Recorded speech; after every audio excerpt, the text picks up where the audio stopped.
The entire system of Western economics rests on the concept of scarcity. The more rare a thing is, the more valuable. As resources become readily available, less value is assigned to them. Do you see how that prevents us from finding the balance point? How it keeps us from creating a sustainable society? What becomes possible if we choose instead to believe that the gifts the earth offers are inherently enough for all the earth's inhabitants? What happens if we release the idea of ownership and instead move through life as part of a living system? If we see ourselves not as having dominion over the world or even as stewards of the world, but part of the world itself, elements of the world, our focus might shift from what we own to what we're able to give. We might stop trying to get ahead, and we might start trying to get it right instead. We might start trying to play the part that we're uniquely suited to play. We'd be grateful and accountable and happy, and all that sounds pretty darn good to me. How about you? Money is made up. It is a human invention. And I don't actually know how it might work to transition away from this made-up money game that we are stuck playing. But I imagine it might actually look something like being a part of this congregation.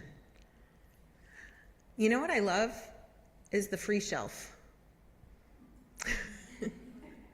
I really love the free shelf downstairs. When we have something we don't need, or maybe something that we've made, we put it on the free shelf for someone else to take.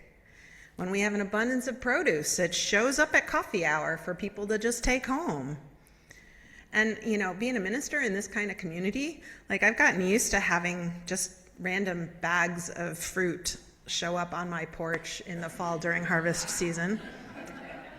Sometimes I don't even know who left it there. If we do have to play the money game, and to some extent we do, does it help to just understand it as a game? Is there a way to rig the game and make it align with our values a little bit more? You know, we used to have game nights when my boys were little, and at a certain stage in their development, you know, board games were boring, and so they wanted to play poker. So we got poker chips, and we would play poker.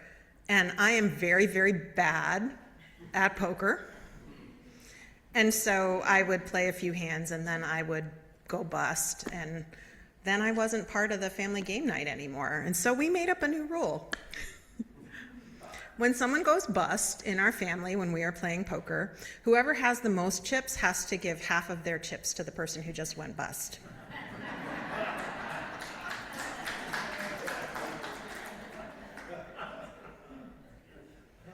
And, you know, the boys pushed back at first. Well, how are we going to know who wins?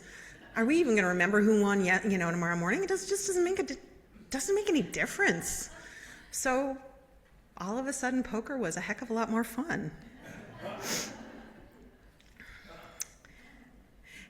You know, one of these days, Elon Musk is going to die. Within a few decades, all of those trillions that he has been hoarding are going to do him exactly zero good. If he actually understood that, maybe he wouldn't be such a greedy and selfish man.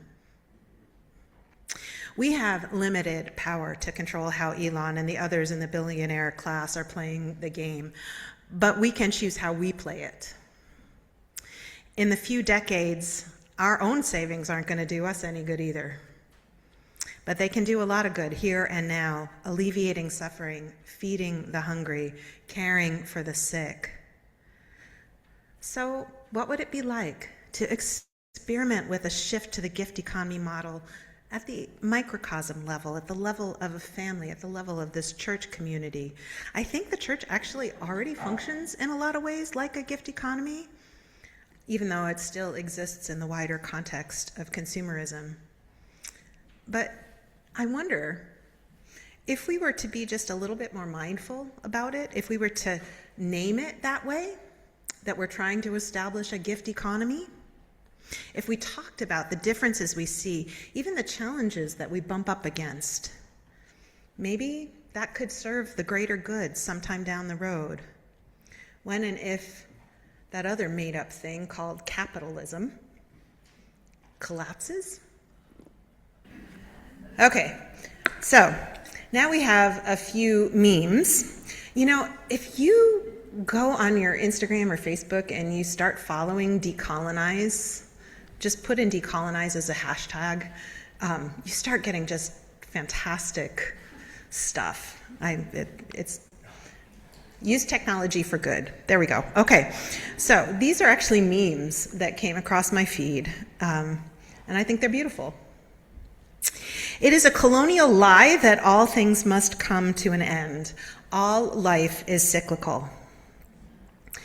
There are no endings, there is no death, there is only transformation. Everything is energy, energy is infinite. There is no countdown, you have time. The deadline is movable, malleable, changeable. You can move at your own pace.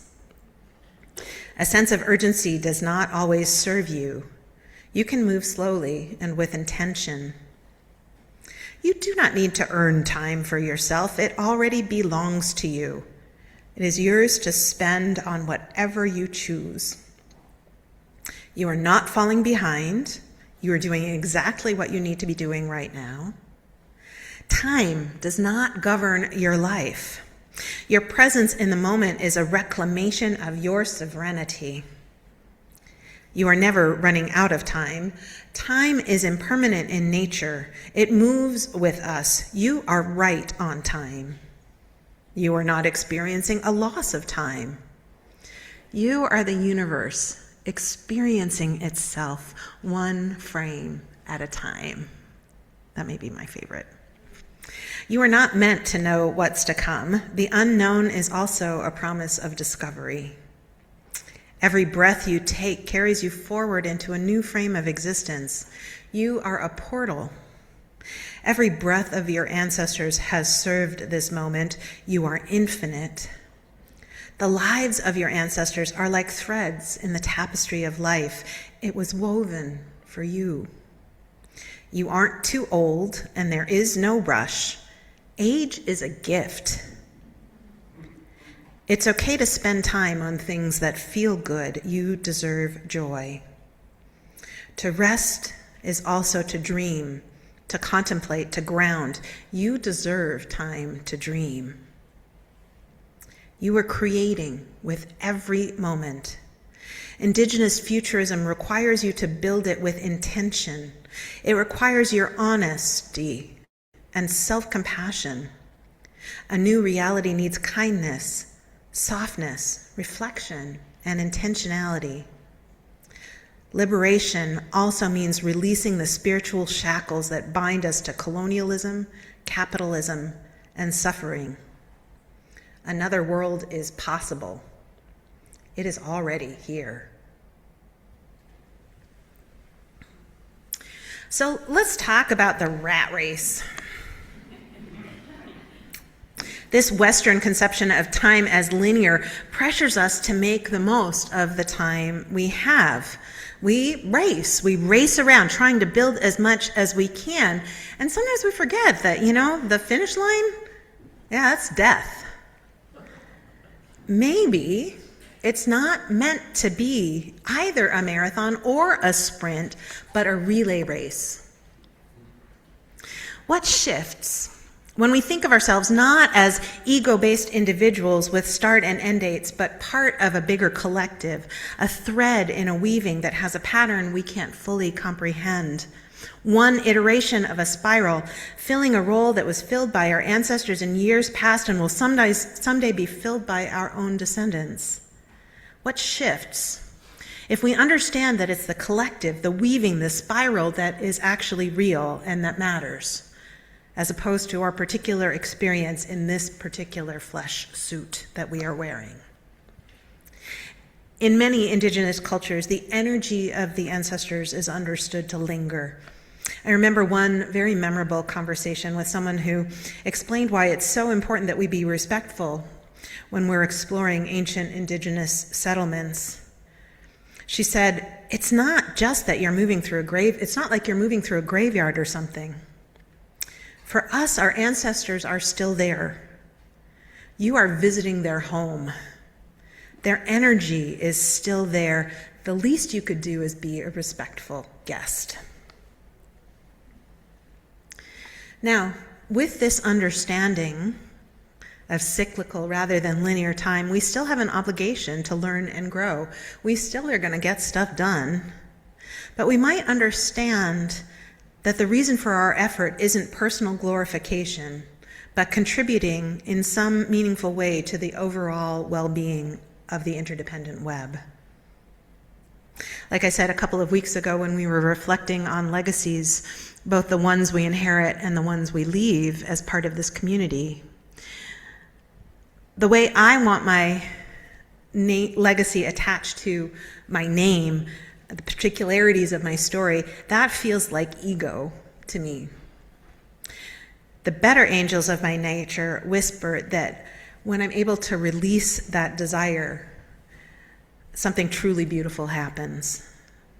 It actually brings me joy and comfort to imagine a vast network behind me of people whose names and faces we may not remember, but without whom I would not exist. Right? It feels good. It feels right to relinquish my individualness and merge with them, supporting the growth of some unknown future, one that wouldn't exist without me, without the legacy that I'm creating here and now.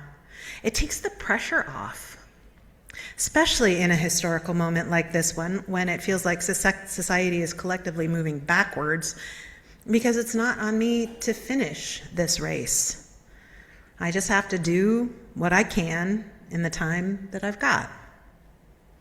It makes more space for rest and self-compassion, makes space for our humanity, for us to be human beings, not just human doings. It allows for reflection, intentionality. It gives us room.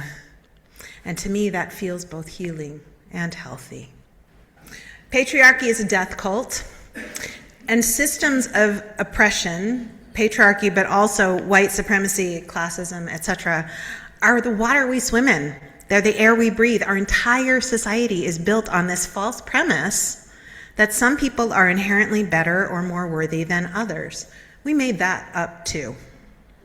If one accepts the premise, then it makes sense that the people with power and resources should be the ones making decisions. They're winning this other make-believe game that we came up with. Of course they're more important. Unfortunately, most of these important people use the power they're granted to accumulate more power and resources, which reinforces the system of oppression and magnifies inequity. Honestly, if I could, I would burn it all down. But what would we replace it with? That's the question. Yet again, we have this invitation from indigenous societies to consider this alternative. What he said, matriarchy is not just flipping things and putting the women in charge. It's a completely new paradigm, one that makes intuitive sense. What leadership looks like is acting like a good mother, regardless of your gender. Caring for, supporting, being accountable to. Now, one of the arguments for those systems of oppression is that they are biologically driven. I know I've even said we're tribal omnivores. In a way, we're hardwired to prioritize the people who look and act like us, the people we consider to be part of our tribe. What indigenous matrifocal communities demonstrate, though, is that prioritizing doesn't have to mean hoarding wealth and power at the expense of those who aren't part of our tribe. It can mean a simple choice to care for the people who are within our sphere of influence. There's actually a biological argument that supports the idea we might be hardwired for matriarchy too, you know. In all of nature, there are only 6 species where biological females go through menopause. Humans and 5 species of toothed whales. And all 5 of those whale species organize themselves into matriarchal pods. All 5 of them. Kind of makes sense to me. As a postmenopausal, female-bodied human, menstruation and pregnancy and childbearing and nursing, they all require tremendous expenditures of energy. And once that was all over, there's a lot of, we need a productive outlet. For me, neither sourdough nor birding quite cut it. You get to this place where you have the time and you have the energy and you have something that feels a little bit like wisdom, and also you have way fewer F's to give. You still have focus and drive and physical and emotional and spiritual strength. And that can be used in service of the greater good. I'll tell you this much. Were I to be in a position of national leadership, I certainly wouldn't be nodding off during important discussions.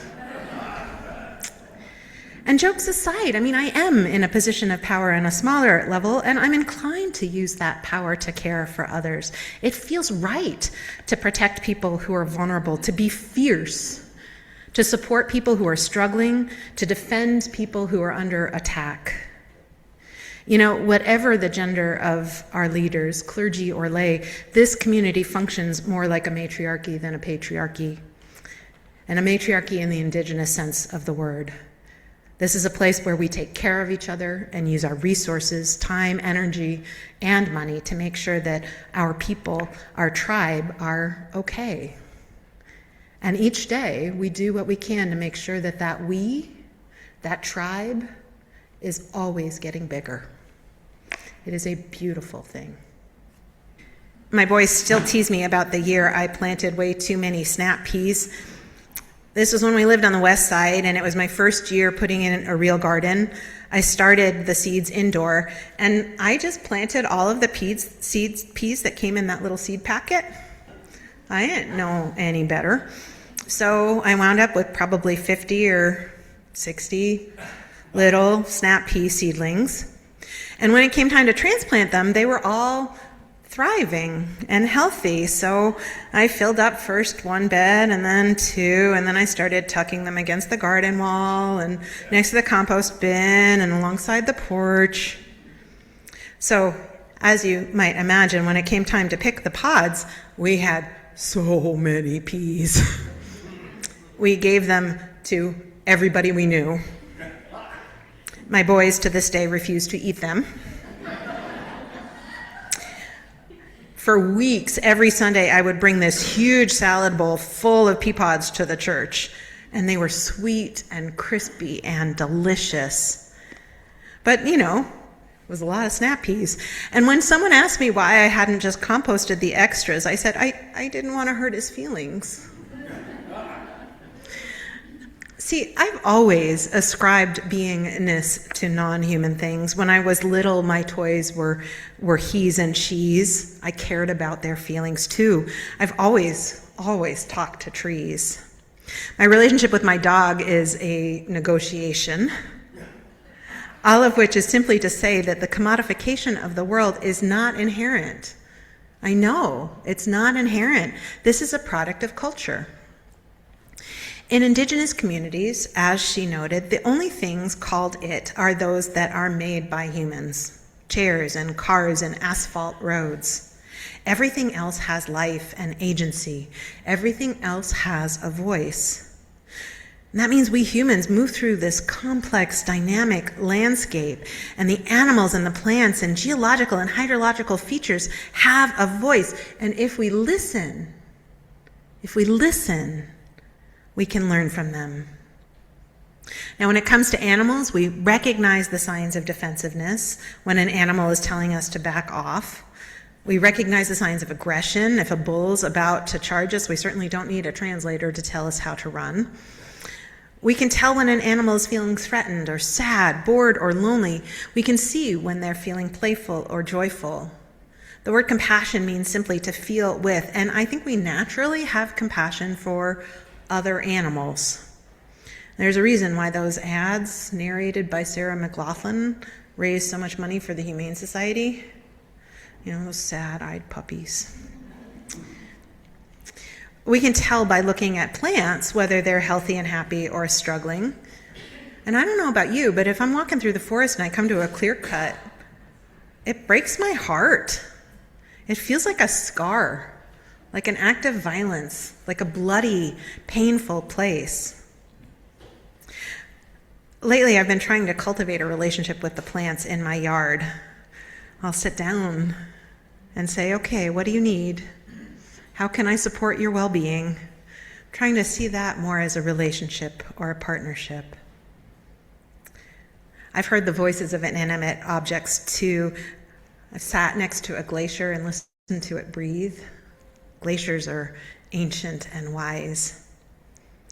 I love talking to rocks. They shift and erode and change, and usually at a pace so slow we can't see it. But they tell me that on a molecular level, even the most solid-seeming rocks are made up of moving subatomic particles and a lot of empty space. They're humming along. And if we listen, we can start thinking in geologic time. We can tune into that voice of the 3.8 million year old basalt, and it has some incredible stories, I'll tell you what. Meteorologists are able to listen to the sky. I feel like in talking or communicating with the natural world, close observation is the first step, and the proper attitude, an attitude of reverence, is the next. We're living in a time when we're bumping against the limits of consumer culture that objectifies and commodifies everything, including people. So reconnecting to reality with this deep understanding that everything that exists is sacred, has animacy, can shift our perceptions and then our opinions and then our behaviors towards sanity and sustainability. So I'm going to give you some homework. Every day, try to listen to something that isn't human. Try to cultivate a relationship with, the wind, with plants or animals, rocks or sunlight or the northern lights or meteor showers. When we turn off our devices and turn away from the false teachings of culture, we invariably find inspiration, but also healing and hope. We can feel into something that is true, that is not just a made-up game. We, human beings, and our society are not separate. We are not separate from the earth. We're not separate from nature. We're not separate from each other. We are part of that interdependent web of all life, of all existence. And we can trust those connections. We need to listen to the messages flowing toward us through that web. As we work to develop cultural competency, we first need to come to understand that our culture is just that. Culture, not objective truth. We have to free our minds. We have to understand that the culture is the lens through which we experience the world, and like all lenses, it distorts reality. One way to become better at identifying the distortions is to look at the world sometimes through different lenses that come from other cultures. In particular, these perspectives, borrowed from indigenous worldviews, might help us move through the challenges we're facing. We all know that dominant culture, consumer culture, is leading us off a cliff, but we don't need to be lemmings. We can choose another way, another path. It just might be that these ancient perspectives hold the key to building a sustainable future. So be it, and so may it be.